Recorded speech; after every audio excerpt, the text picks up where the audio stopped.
beloved Boss Mike Cervera. Paniwalat sa Senator Risa Hontiveros. Nako, Digonyo, yari ka dito. Talagang kinakaladkad ka netong si Risa Hontiveros, ha? Oo, mukhang ikaw yata yung utak ng Pogo.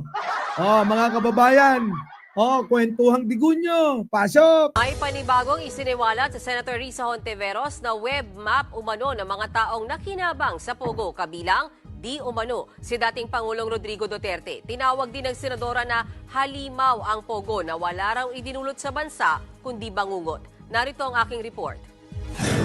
Ito ang detalyadong web map na nagpapakita ng mga konektado umano sa iligal na operasyon ng Pogo sa bansa. Ipinresenta yan ni Senator Risa Hontiveros sa huling pagdinig ng Senate Committee on Women and Children tungkol sa Pogo operations. Nasa pinakaitaas umano si dating Pangulong Rodrigo Duterte. Nasa ibaba niya si dating Presidential Economic Advisor Michael Yang at isang Lin Wei-xiong.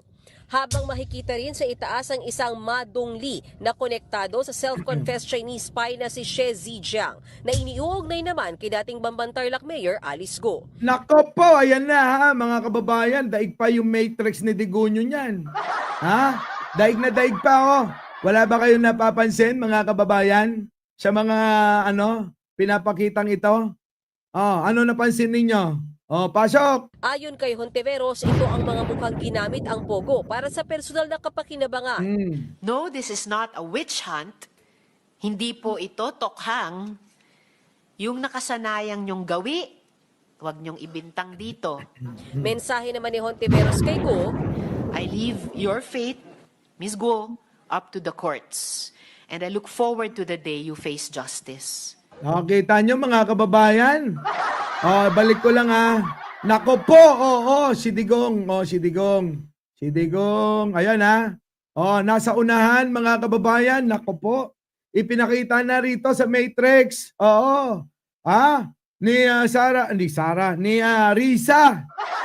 Nasasanay na ako sa, Sara Duterte. Huwag kayong mag-alala, ininext ko, ha. Rodrigo Duterte. Nako. Next. Michael Yang. Wait. Game. Nasaan na?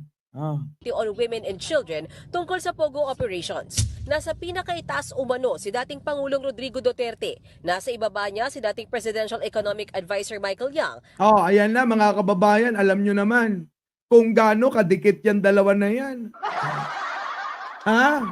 Kulang na lang magjowa na yan eh. Tuloy. At isang Lin Wei-xiong. Habang Puro in-check, mga kababayan. Ngayon, ang tanong ko, sino ang presidenteng nagmahal ng in-check? Paki-comment naman para inyong masundan kung ano itong pinapakita ko dyan. Sino ang presidenteng nagmahal ng mga in-check? makikita rin sa itaas ang isang Ma Dongli na Ma Dongli. Nako, parang duling. Ganon. Binaliktad lang. konektado sa self-confessed Chinese spy na si Xie Zijiang. In-check na naman. Mga kababayan, Iniuugnay naman kay puro in-check talaga. Si Dugas. Si Django. Si Goo. Hong Hangka. Di ba? Ito pa. Hong Hang rin. Di ba, mga kababayan, puro mga in-check to. Ang muse nila, si Alice Go. Putik na, ayos mga in-check ha. Nakinabang ng husto kay Digonyo ha. Sana all talaga, mga kababayan. Kitang-kita nyo naman, si Digong ang nakinabang mga in-check, hindi mga Pilipino. Binoto nyo si Digonyo, akala nyo makikinabang kayo. Binoto nyo si Digonyo dahil sa pangako na uunlad ang bansang ito. Ayan ang pinaunlad ni Digonyo. Mga in-check to. Di ba? Mga in-check to. Ay, grabe, no? Iba talaga ang pagmamahal ng isang digunyo. Basta may pera kayo, halina kayo. Ganon. O, tuloy. Dating Bamban Tarlac Mayor Alice Go. Ayon kay Hontiveros, ito ang mga mukhang ginamit ang Pogo para sa personal na kapakinabangan. Grabe, oh. Kita nyo, si Cassie Ong, oh. Duan Ren Yu, oh, na jowa ni Cassie Leong. Oo. Na itong si Cassie Leong, mga kababayan, nakilala ito. Nako! Sa escortan. Sino pa? Lin Wei, kapatid nito, si Alice Go. At si Wesley Go, Sheila Go, nako, puro mga injecto. No, this is not a witch hunt. Hindi po ito tokhang. Oh. Yung nakasanayang nyong gawi, huwag nyong ibintang dito. Mensahe naman ni Hontiveros. Ganon naman niya mga yan. Parang si Sarah, si Digong yan. Ha? Kapag sila naiipit, ibabalik nila na ibibintang nila sa'yo yung ginawa nila.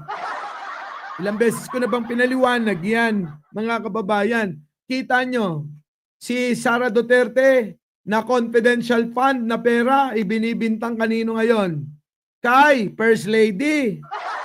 Si Sara Duterte. Tinatanong lang naman tungkol doon sa confidential fund niya. Ang banat niya, doon siya nagtatanong, yung utang mo, bayaran mo. Kita mo mga kababayan, imbis na paliwanagan ang isip nating mga Pilipino, itong si Sara, mga kababayan, ay tuloy-tuloy pa rin ang pag-iinarte, pagiging bratinela, pagiging asal pusit. Kaya sorry sa mga DDS dito. Pero shout out sa mga taga Green Hills. Oo. Sa taga Shopsville. Oo, ha. Na mga DDS dyan. Oo, mahal na mahal ko kayo. Ayoko ng Basta na-meet ko kasi gusto ko, mahalin ako.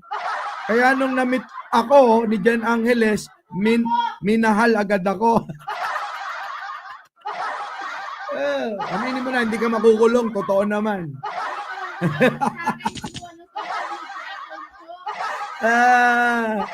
Sige, tuloy. Kay Go, I leave your fate, Miss Go, up to the courts.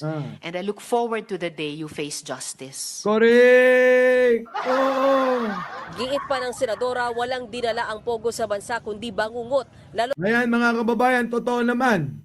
Kung inyong natatandaan, ang sabi ni Digong, malinis ang Pogo. Galing sa bunganga niya mismo. Malinis ang Pogo, sabi ni Digunyo. Tapos mga kababayan, eto. Nagkaleche-leche. Ang resulta mga kababayan, maraming mga Pilipino ang nagoyo. Nagoyo nila sa pamamagitan ng mga kanilang mga tauhan na magpanggap na babaeng maganda, magpanggap na lalaking gwapo na tulad ko. Kaya doon sa maganda, akala ko nung una, ini-scam ako ni Jen Angeles. Biglang nag-chat Oo, sabi niya magkita tayo. Hala ka, nung in-stop ko mga kababayan, eto ba yung sinasabi sa Pogo? Diba baby? Ito na. na abuso ang mga procedure sa birth certificate, immigration, passport at visa applications. Nako po, oo, dapat managot talaga si Digong. Dapat managot si Digong. Oy, talaga ba? Hindi ko na na-check Arnold Lopez Buti ka pa. Oy, mag-ano na tayo? Magwa 164 na tayo mga kababayan, parang kailan lang. Nung kailang binanatan tayo sa mga maling paratang. Ginamit ang ilang tao para banatan ako. May nanawagan, mag-unsubscribe kayo pero maraming salamat sa inyo. Hindi kayo naniwala sa mga loko-loko. Ha? Oo. Ewan ko ba dyan sa ante ni Jojo Chavez. Hingi pa ako. Thank you love you. Tuloy. Mga kababayan, mga kababayan, biruin ninyo. Parang kailan lang 130 lang tayo. Nung nanawagan sila, napabagsakin na tayo. Oo. At meron pang mga nananawagan sa mga kapwa natin vlogger, nakakilala ko. Di ba, Jojo Chavez? Abay, biruin ninyo, yung taong matino, gusto nyo ibagsak? Puta, nagkwento kayo ng kung ano-ano. Nung mapakinggan ko yung kwento nyo, ni isa walang totoo. Visit talaga. Mahirap talaga yung ano eh. Yung aso nga, chismosa. Eto na, tuloy. Pogo is a monster. Siya ay halimaw na gumagawa ng human trafficking, money laundering, torture, at espionage. Sino ba gumagawa niyan? Di si Digunyo lang. Opo, Jeffrey, sa inyo pong lahat. Maraming salamat po. Kung wala kayo na sumubaybay at sumuporta na natili, kahit alam ko, si Cheryl Santamaria ay nagalit din sa akin yan. At nandito pa rin. Kita nyo, moderator ko pa rin yan. Oo, mahal ko yung mga yan. Kahit na mga nagtampo yan sa maling paniniwala. Oo. Tandaan nyo, ni isa, walang sinabing tama. Ayan mga kababayan. Maraming salamat po. Opo. Ang karangalan ay nasa sa akin. Opo. So ngayon, ano na to?